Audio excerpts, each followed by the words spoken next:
ডাহুক পাখি একটি মাঝারি আকারের পাখি যা জলজ পরিবেশে বাস করে। এটি দেখতে অনেকটা ছোট হাঁসের মতো, তবে এর পা লম্বা এবং চঞ্চু ছোট ও সরু।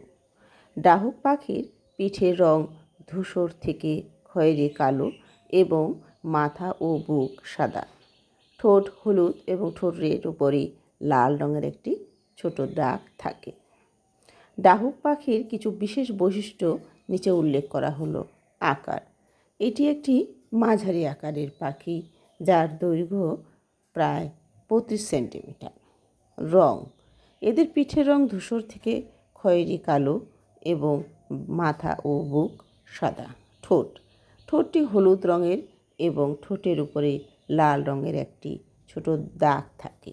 পা: ডাহুক পাখির পা লম্বা এবং পায়ের নখগুলো লম্বা, যা এদেরকে পদ্ম বা শাপলা পাতায় সহজে দাঁড়াতে সাহায্য করে। ডাক: ডাহুক পাখির ডাক খুবই আকর্ষণীয় এবং বিখ্যাত, বিশেষ করে বর্ষাকালে।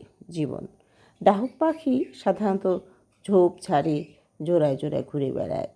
বর্ষার শুরুতে এদের প্রজনন সময় এবং এরা বাঁশঝাড় বা কোনো ঝোপের আড়ালে বাসা বানায়।